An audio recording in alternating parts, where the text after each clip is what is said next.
Shalom semuanya. Pernah nggak sih kita ngerasa kalau aku lebih hebat, lebih kuat, lebih berhasil, pasti hidupku lebih berarti. Dunia sering ngajarin ke kita untuk bangga atas kelebihan, tapi lewat Alkitab 2 Korintus pasal 12 ayat 1-7, Paulus justru menunjukkan sesuatu yang berbeda, sesuatu yang dalam dan seringkali sulit diterima, yaitu Tuhan bisa memakai kelemahan untuk menjaga hati kita tetap benar. Paulus sebenarnya punya alasan untuk bermegah. Ia mengalami hal luar biasa, diangkat sampai ke tingkat ketiga dari surga. Itu pengalaman rohani yang gak semua orang alami. Tapi anehnya, ia gak menjadikan itu sebagai kebanggaan. Justru dia berkata, "Aku akan bermegah atas kelemahanku." Kenapa?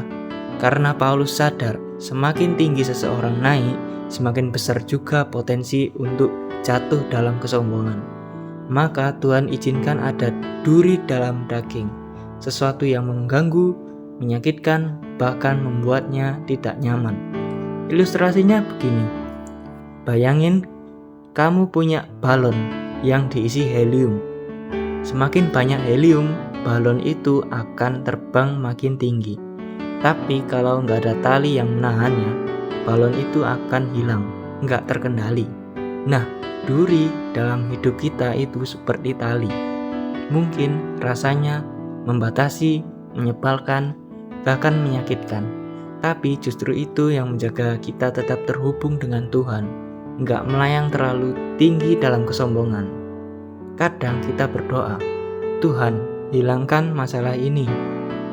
Tapi mungkin Tuhan melihat, kalau aku hilangkan ini, kamu bisa kehilangan arah.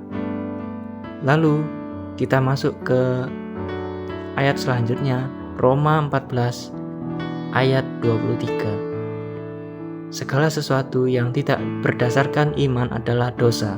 Artinya hidup kita bukan soal kelihatan kuat atau lemah di luar, tapi soal apakah kita berjalan dalam iman atau tidak. Ada orang yang kelihatannya baik-baik saja, tapi hatinya jauh dari Tuhan. Ada juga yang sedang bergumul, lemah, bahkan jatuh bangun, tapi tetap memilih percaya kepada Tuhan. Yang kedua ini justru hidup dalam iman. Sederhananya begini, seperti anak kecil yang belajar berjalan, dia jatuh berkali-kali, tapi tetap bangkit karena percaya ayahnya akan menangkap dia, menjaga dia, membimbing dia. Nah, itu iman. Sedangkan kalau dia berhenti jalan karena takut jatuh, dia memang aman, tapi tidak bertumbuh. Hari ini kita diingatkan, kelemahan bukan tanda Tuhan meninggalkan kita. Pergumulan bukan berarti iman kita gagal. Justru di situ iman kita sedang dibentuk. Mungkin kamu punya duri, yaitu masalah keluarga, tekanan finansial, pergumulan batin, rasa tidak cukup.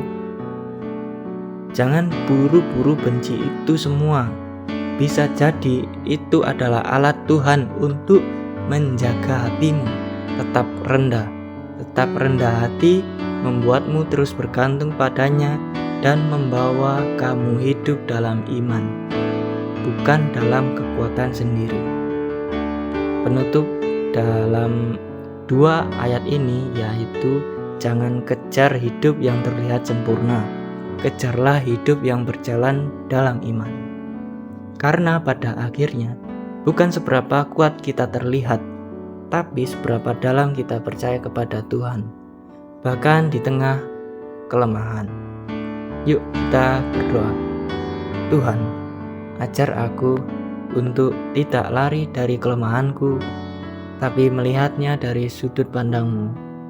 Tuhan, tolong aku tetap berjalan dalam iman, bukan dalam kekuatanku sendiri, melainkan mengandalkan kekuatan-Mu. Terima kasih ya Tuhan. Amin.